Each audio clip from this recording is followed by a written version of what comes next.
So I share the screen. So you can tell me whether you can see my screen.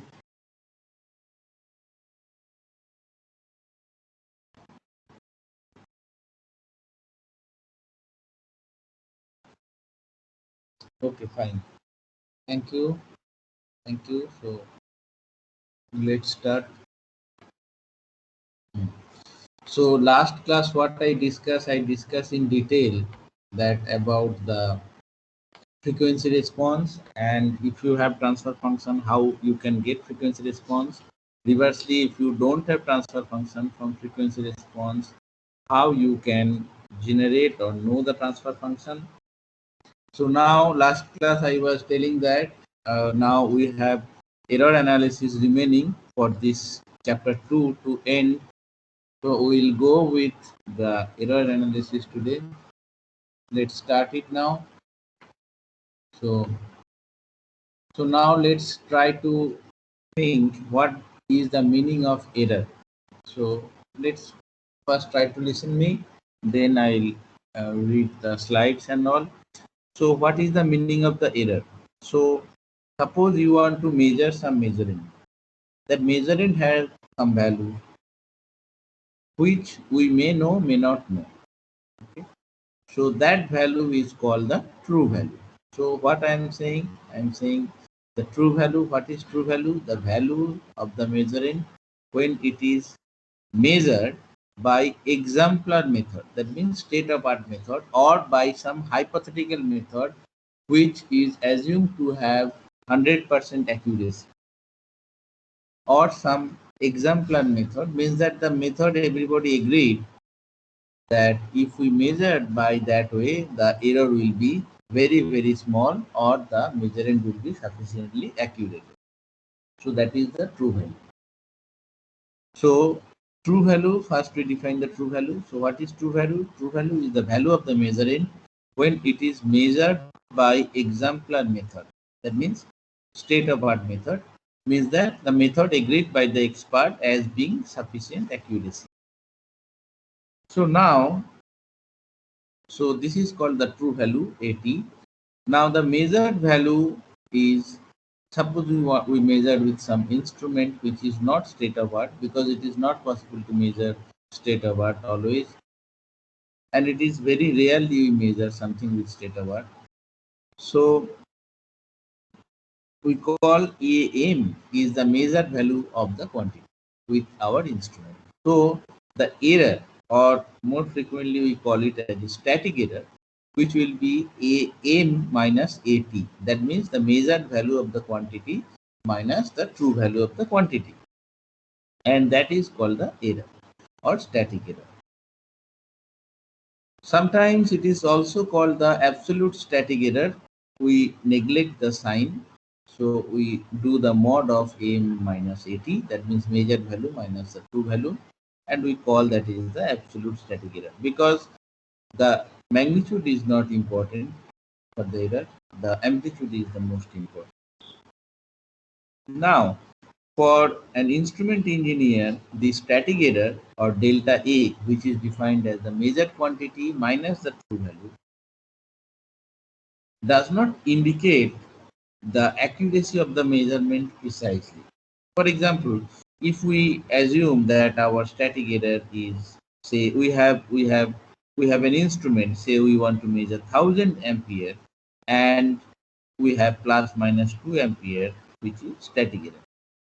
So plus minus 2 ampere, when you want to measure the 1000 ampere or full scale value of 1000 ampere, or range of the measurement is 1000 ampere, then plus minus 2 ampere is maybe not that sufficient, not that high. But if we want to measure 10 ampere, if the range of the instrument is 10 ampere, and then delta A, this absolute static error, is plus minus 2 ampere, it is not acceptable. So the what I mean to say that the static error, or the measurement minus true value, that absolute static error is less important rather than relative static error, because if we want to measure a very big quantity and some error in that, maybe not significant.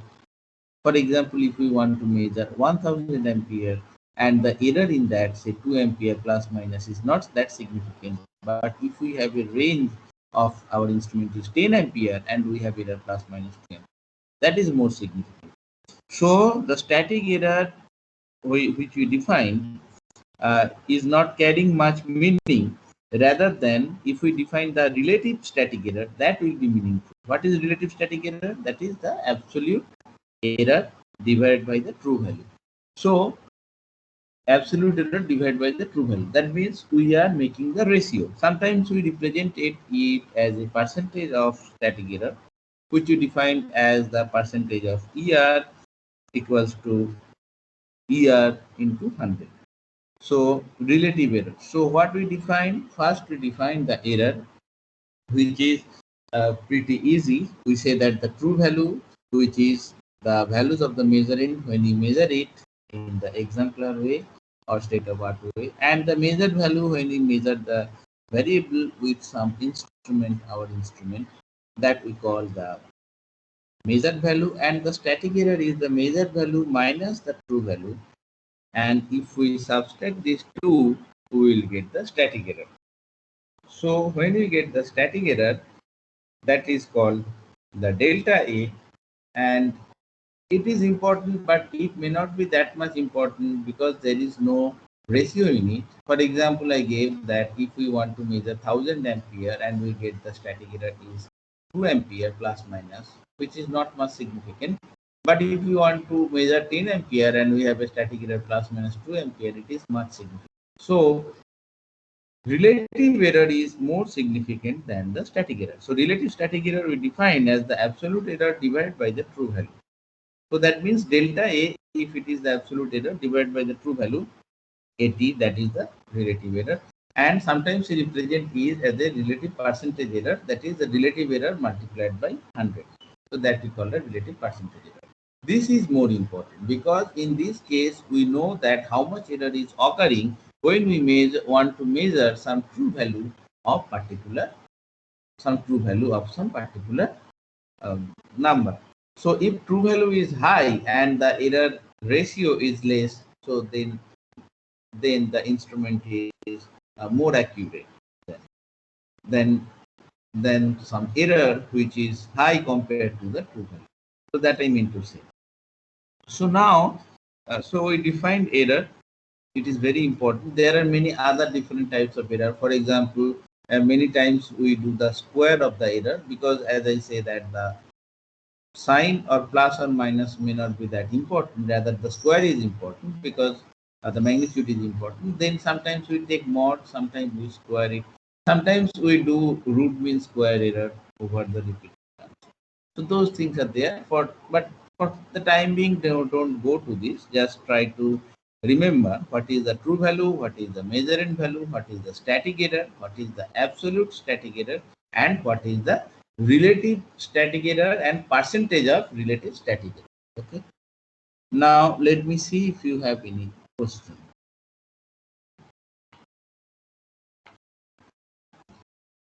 You don't have any question. Okay, so we can proceed then.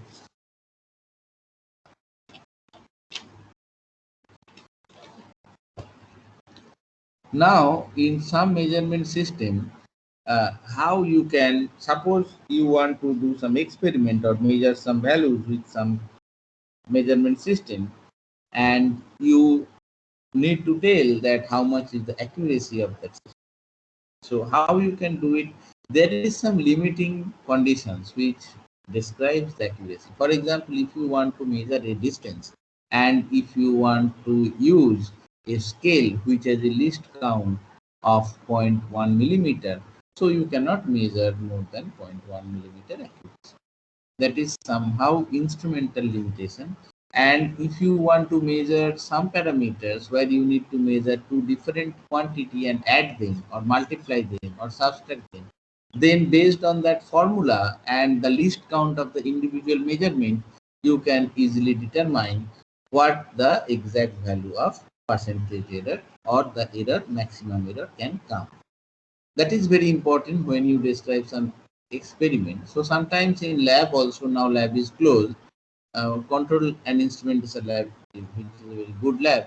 We used to measure some quantity, for example, strain or temperature or some other quantity like resistance. And always we used to ask the student, you are doing and telling that, okay, this is the strain, but with that you tell the bound, what is the error bound or limitation due to the instrument. That is very important. And in lab we used to do it. Now let's proceed further. So now what are the different types of error that can occur? So if we go ahead, so different types of error, which is more important. What are the different types of errors that can occur? So first is the gross error. What is that? Gross error is this type of error is due to human mistake and while reading the instrument or recording or calculating the measure. So what I mean to say, so gross error means the error occurred due to the gross human mistake. So this class of errors mainly covers human mistake in reading instrument and recording and calculating measurement results. The responsibility of the mistake normally lies with the experiment. Suppose you are doing some experiment and then some of your friends call you and you want to write the reading and somehow you are distracted and then you write the wrong reading. For example, you are taking the temperature, you see the reading temperature as 31.5, but you are distracted by your friends and then you actually wrote in your notebook that 21.5. What does it mean? This is a gross error. You see something, you are supposed to write something, but you wrote the different thing. Okay. For example, if you want to read 25.8 degree, but you write it 28.5 degree. So it's completely wrong. So it's a wrong mistake, gross error. So as long as the human are involved, but parallax is not a gross error. We'll come to it. It is not a gross error. Okay. So the error occurred due to the parallax will come is not a gross error. But the error occurs due to the negligence or the error, gross error, where the human is involved. So how we can eliminate the gross error? That is most important. So the thing is that first thing is that great care you should take in reading and writing and recording the data. So you should not be distracted by any means while you are observing or doing the experiment. And next thing, what you can do, you can take the more readings. So for example, the same reading you can take repeated times. So in that case, what you can do, if you take the repeated times, for example, your temperature is 25.6 or something. So if you take the repeated readings, your temperature you can write 26.8, 25.9, something, something. But whenever you are writing 30 point something, so you see that and you really realize that that is due to the gross error and you can neglect that data. So the gross error can be eliminated by two means. First thing is that with great care, you have to do the experiment with great care. And the second thing is that you have to take more readings. You have to take more and more readings so that you can see the outlier if any gross error happens by any means and you can discard that. Okay? So the next type of error is the systematic error. So systematic error again are classified into mainly the three types of error. Inherent shortcomings of the instrument, and here we are writing yeah. So systematic error can be classified into three types. First is the instrumental error, second is the environmental error, third is the observational error. So what is the instrumental error? So due to inherent shortcoming of the instrument, or due to misuse of the instrument, or due to loading effect of the instrument, the instrumental error can come into picture. What is the meaning? So slowly we'll discuss. Again, I am telling that the errors can be of three types. First is the gross error, which is a human mistake, of gross not due to the negligence, due to the distraction, and systematic error and random error. So systematic error again can be classified into three types of error. First is instrumental error, second is environmental error, third is observational error. So what is instrumental errors? Instrumental errors arises due to three main reasons. What are those? There may be inherent shortcomings of the instrument. So instrumental error can occur due to inherent shortcomings of the instrument. What does it mean? It means that suppose the instrument is using the spring, and after some use the spring becomes weak and the spring constraint changes and you are reading a wrong, you are recording a wrong read. So this is the inherent shortcomings. Again, after repeated use, your calibration of the instrument uh, is not proper, then it also comes under the instrumental error. So these errors are the inherent of the instrument used because of their mechanical structure, because of their construction, because maybe their calibration, or maybe the operation of the instrument on the measuring device. So these errors may cause the instrument to read either low or high. For example, if spring which is used will read where the spring is used, generally it is used to provide the controlling torque. So if spring which is used in any instrument, say permanent magnet instrument, become very weak, then what will happen? The controlling torque is weak, so the deflecting torque will predominate. So always you will get the high reading.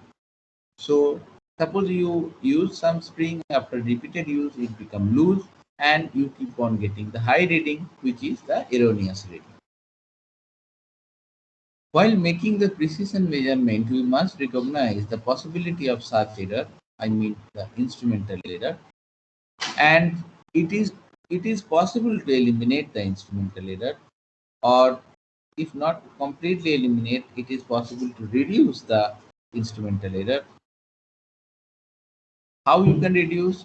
So what you need to do, you need to calibrate it. Suppose before after some use, if you do the calibration of any instrument, what you will get?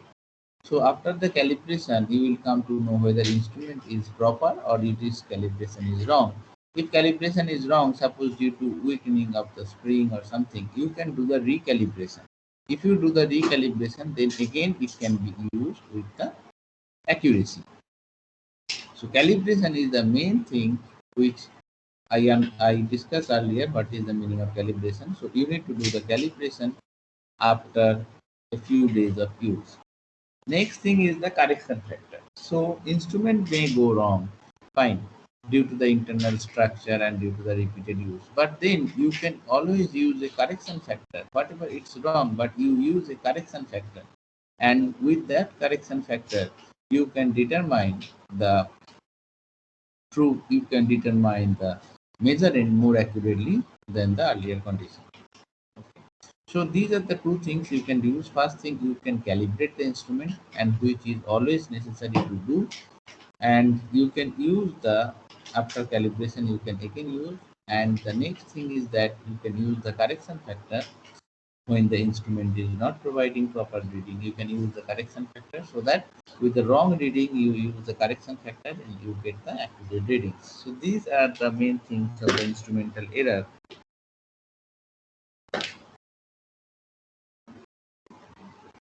So this is due to the inherent shortcoming of the instrument, this is due to the misuse of the instrument, and this is due to the loading effect. Now let's come to the misuse of the instrument. Let's see if there is any question.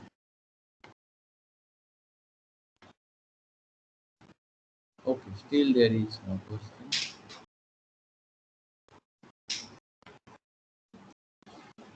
So now let's come, what is the misuse of instrument?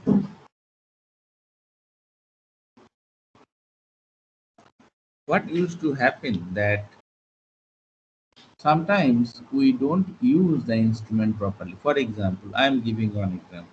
For example, suppose you are trying to use some ammeter, not digital obviously, analog ammeter or analog voltmeter, which is used in the machine lab, and you issue the instrument, and teachers always say that before using the instrument you set the screw such that 0 should go to 0 when there is no input. This is the first check always you have to do. But I don't know, most of the students don't do it, just directly take the meters and use in the circuit to take the reading. So this is a kind of misuse of the instrument. Whenever you are using an analog instrument, you have to see whether 0 is marked when there is no input. If 0 is not, if the pointer is not at the 0 when there is no input, you should rotate the screw so that the pointer comes to 0. Now there are, so let's see. So a good instrument used in an unintelligent way, or rather dull way, may give erroneous results. Okay. For example, suppose you are taking what I said, that misuse of the instrument may be failure to adjust the 0 of the instrument. Whenever there is no input, the pointer should show the 0. If it is not, you need to adjust 0 by rotating the screw. So that is must. If you don't do it, that means you are doing some mistake, which is if you are misusing the instrument. Now the another thing which comes into picture when the use of instrument is concerned, that is the loading effect. Loading effect I will come, that separately I will come. Okay. Now another thing come into picture. So when there is some instrument and you are using in electrical circuit, so we generally neglect the lead. We generally neglect the lead resistance. That means whatever the connecting leads of the instrument, that resistance we generally neglect. And this is fine when our circuit resistance is quite high. But if our circuit resistance is quite low, or you want to measure something which is low resistance, so neglecting the lead resistance is not proper. So, so you cannot neglect. You have to calculate, you have to know what is the lead resistance of the instrument, and then you have to add it in your circuit so that you get the proper readings.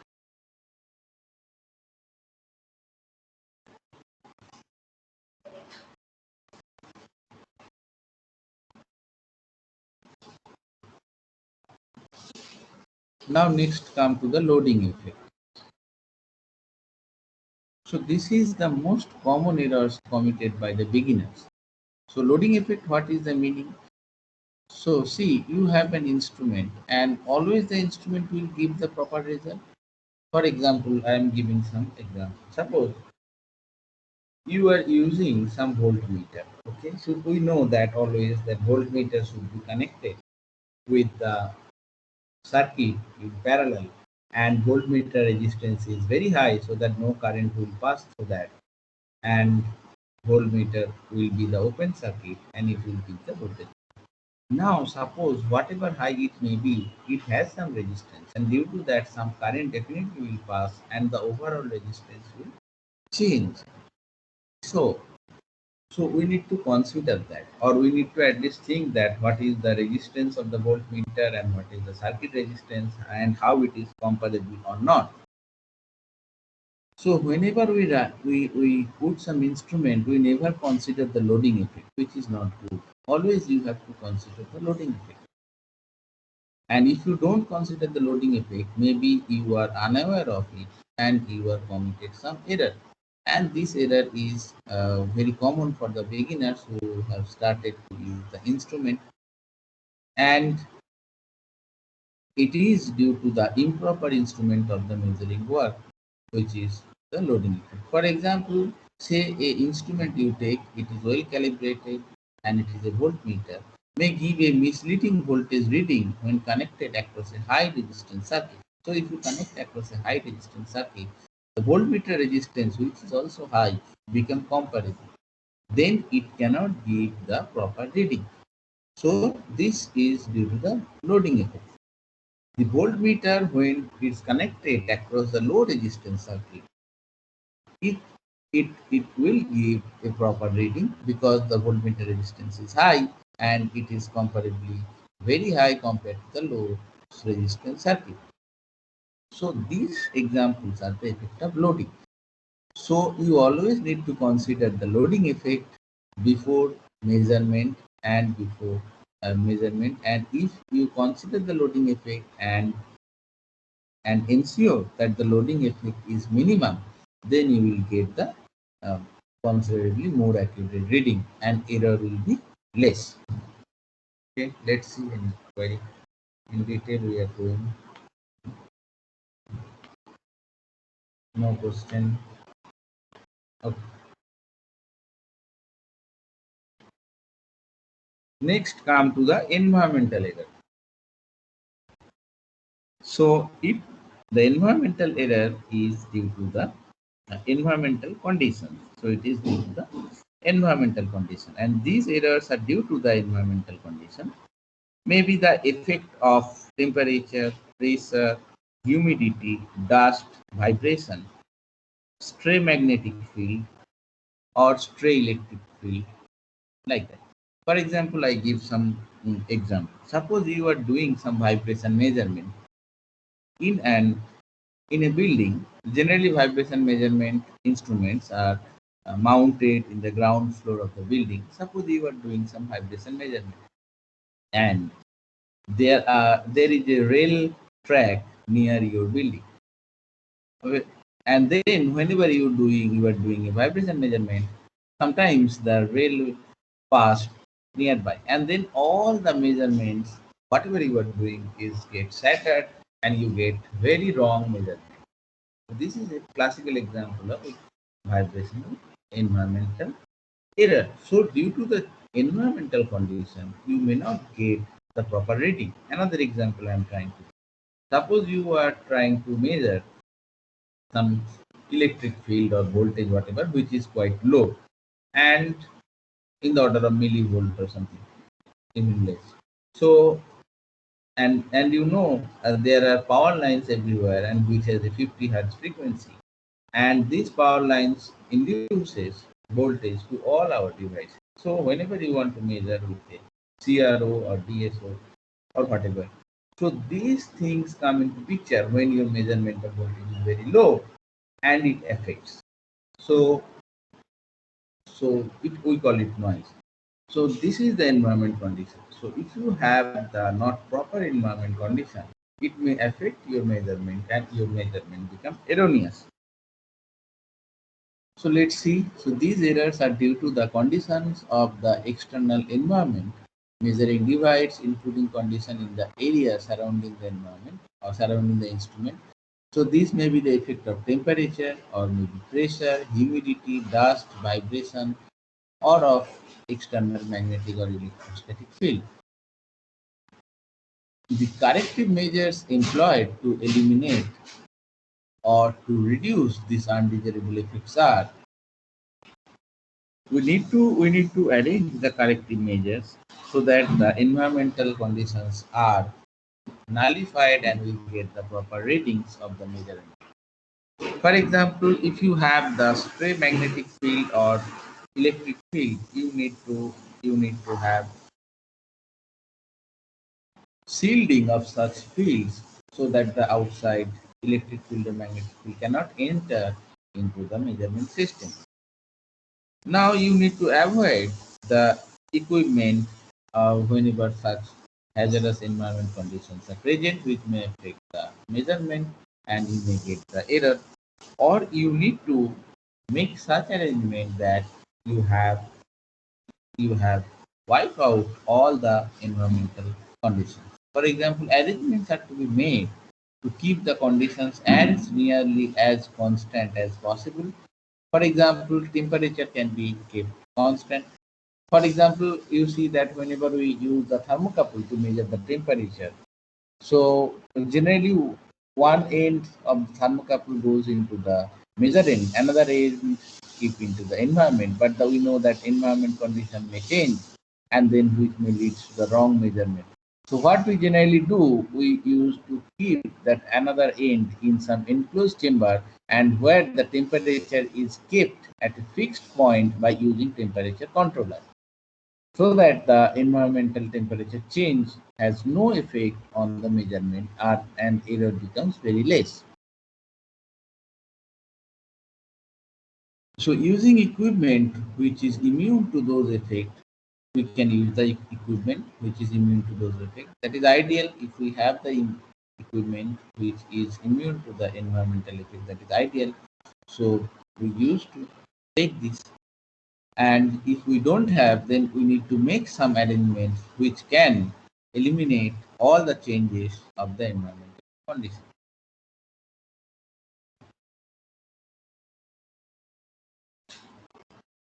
Another way of getting less error is as applying computed correction. For example, when we are doing some pressure measurement, say with manometer in the sea level, and we go to the hilltop, we get the different readings, okay, of the total pressure because of the gravity. Now gravity changes, and this is the environmental error. So what we can do, we can correct, we can know the altitude of the hill, and we can correct the gravity, and we can use that much g values so that we get the exact pressure. So exact differential pressure. So that is called the applying computed correction. So we corrected the environmental condition which is changed. That is also possible. So efforts are normally made to avoid those use of application of computed correction, but where these correction are needed and are necessary, they are incorporated for the computations of the results. Okay.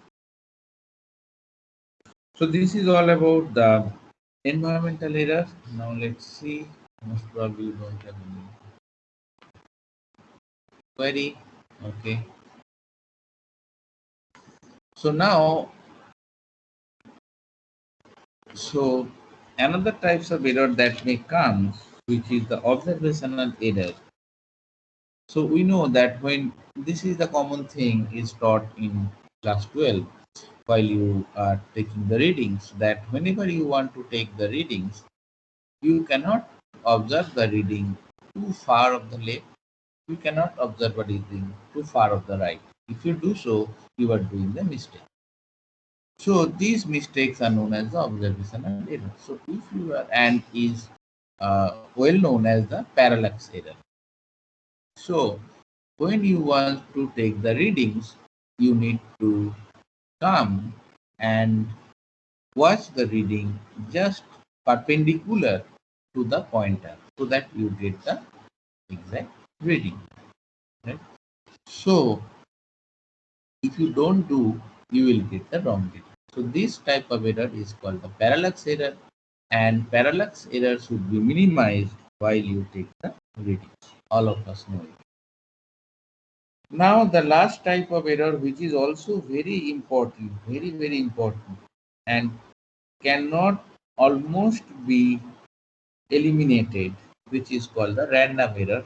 Sometimes it is also called the residual error. Suppose you made all the necessary changes. You enclose the environment so that environmental error is minimum.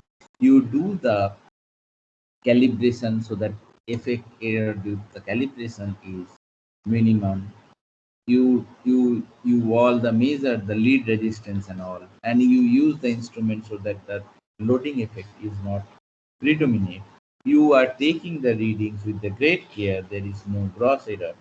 Even if you do all such things, you cannot nullify the error, because there are many other things which is happening in the environment and we don't have any idea, and collective effect of those will come as the error of the instrument, which is called the random error. So it has been found that the experimental results show the variation. So even if you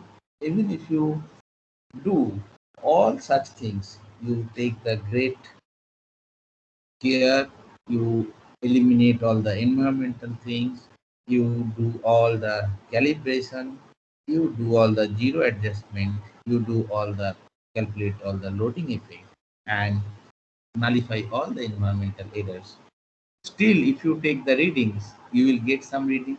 And again, you take the same reading of the same measuring, you will get some other reading, which is also not very hugely different, but still you will get some other reading. So, even if you take all the precautions and then you take the repeated readings, you will not get the same reading as earlier. So it has been found that the experimental results show the variation from one reading to another reading after all the systematic errors and all the systematic errors and the gross errors are taken care. Even if you all take care all the errors and you take the repeated readings, you will see that the variation of one reading from another. This is due to the reason that there are many happenings going on in the universe and we are unaware of some factors and not we are aware of some factors and not aware of the rest of the things. All the rest of the things combined together is coming contributing towards the random error. So such type of error, when you take the every care, all the precautions, and then you measure the reading, and then you see that you are getting the different readings for consecutive measurement, and such type of error comes, such type of error is called the random error. All the instruments are having the random error, and you cannot nullify it. It is the main thing.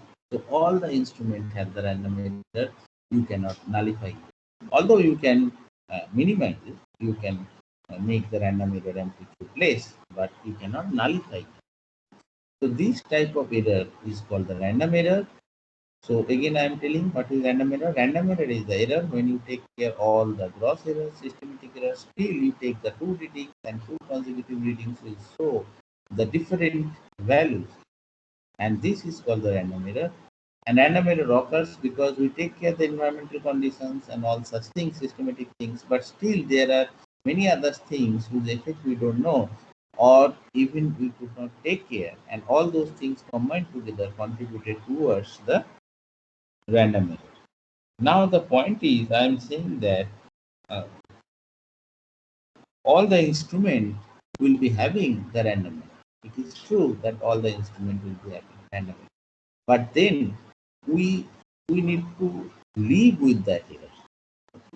I said that it is possible to minimize, but it is not possible to eliminate. So we have to live with such. How we can live with such error? It is a big question. It is a very big question. And for that, you need to model such error statistically. What I mean to say? I mean to say that if you need to live with the random error, so whatever the measurement we are getting that is not accurate, some error is associated with that, and it is random.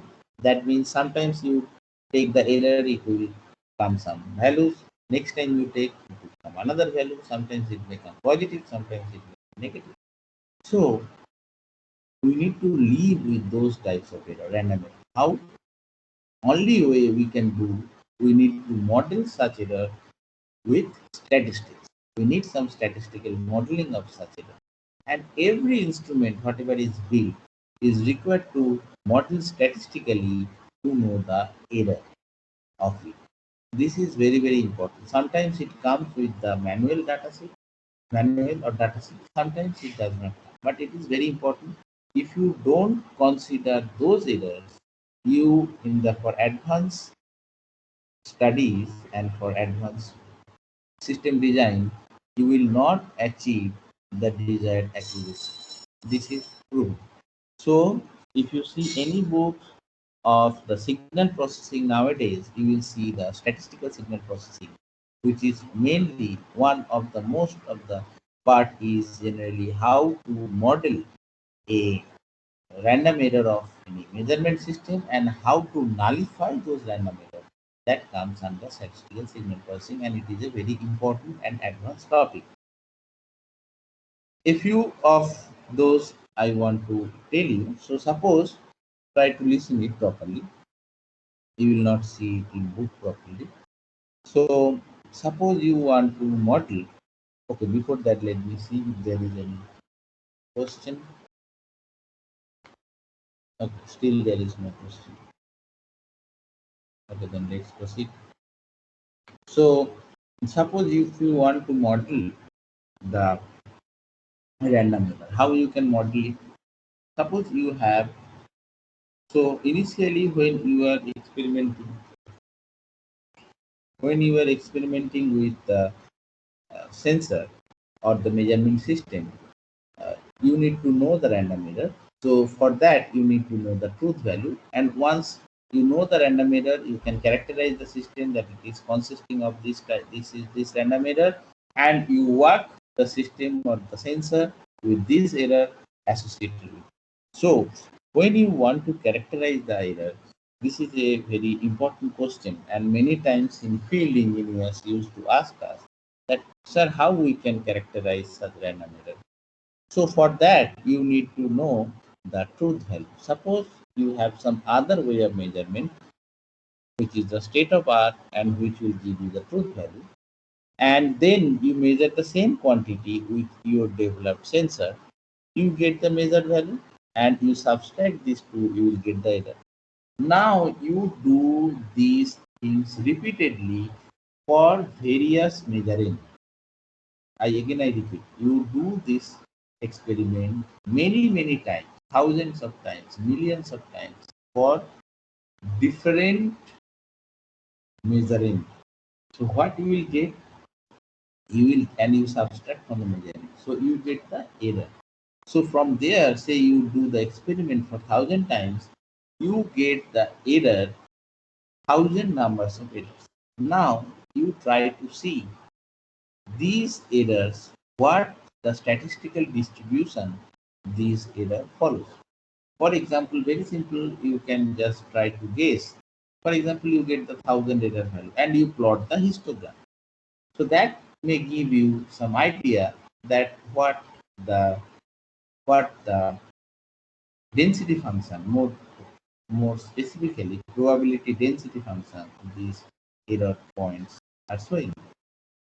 Many times we assume that it follows a Gaussian distribution and try to fit a Gaussian distribution with some mean and some variance with the random error values.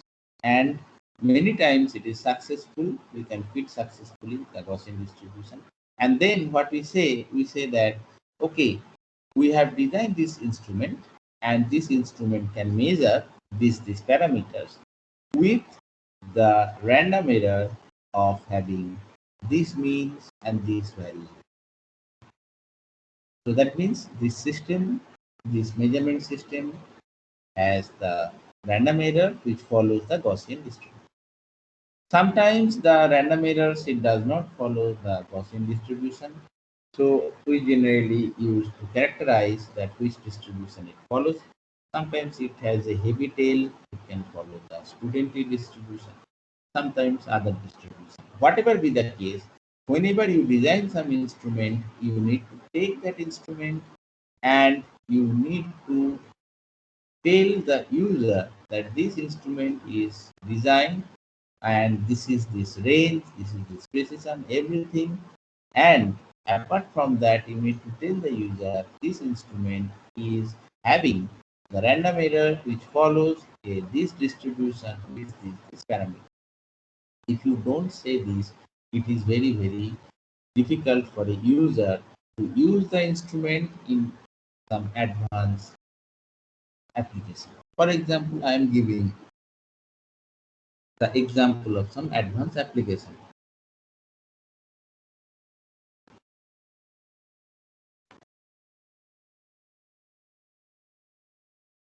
Okay, so Shailesh is saying that your screen is not shared. I think it is shared. I am not sharing the presentation only because I am speaking. There is nothing to show. Okay, so what we were telling? Okay, we are telling about the random error. So what I was saying that if you don't consider the random error, for any advanced application, it is impossible to use the sensor and do the job whatever is required. For example, I am giving some example. Suppose you are using a accelerometer to an aircraft. The accelerometer means is measure the acceleration, and from there, when you do the integration, you get the you will get the velocity, and then from there you can do the displacement or the displacement measurement.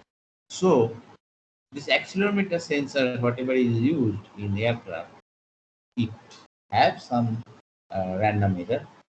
So if you don't consider it, suppose you are not considering the random, so there is some error, and then you are integrating that. So error is getting integrated, so it is magnified. Next step, there is some error comes, you again integrate it, so it gets magnified, and ultimately after some second you will see your velocity, whatever you are predicting, is completely different than the velocity of your aircraft, and the displacement is also different. So if you want to go from latitude, longitude, some value point A to point B, and you are in point B, but your reading will show that you are at the point B dash, so which is completely different place.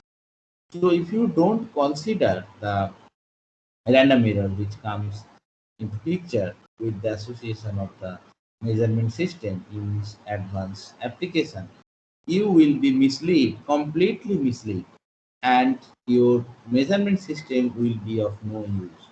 So you have to model the you have to take care the random error, or you have to model the random error. At least you have to see the data sheet what the random error associated with it, and then you have to apply sufficiently advanced stochastic signal processing algorithms or statistical signal processing algorithms to nullify such random errors, so that you get whatever you desire, or somehow you get your system works. Okay, so that much is required to know from the random error. If you see the books, you will see that the random errors, they plot various statistics. They try to fit the Gaussian curves, Gaussian probability density function, and they try to fit and they try to calculate that goodness of fit values. And then, if goodness of fit values is sufficiently good, you can say that your system is following this Gaussian distribution with such means and such covariance. So sometimes, most of the times, your mean value is come to zero, so zero mean process. And if your mean value is not zero, that means your measurement system has bias. So that is another important issue. So if your measurement system is biased, you have to debias it first, and then you have to use the statistical signal processing algorithm, so that you can wipe out the random error, and at least totally you cannot wipe out, but the magnitude of the random error you can decrease, and gradually you can use that value of the sensor to your uh, particular application. So this is what it is required. So it is very, very important, this random error, and mostly ignored by the common people. But if you are in some advanced system design, you cannot ignore it. You have to live with it. You have to know the what type of random error the instrument is associated. You need to implement some advanced statistical signal processing algorithms to nullify or to minimize such random error, so that you achieve your desired performance of the instrument. A few examples I gave. Okay, so now tell me any query, because this is random error part is difficult, and you will not get this part in any book properly. If you work with sensor signal processing in your later in advanced study or in some good companies or research companies, so you can know it. I tried to give you some overall idea about the way it works and what will happen if you don't consider those things. Now tell me if you have any query.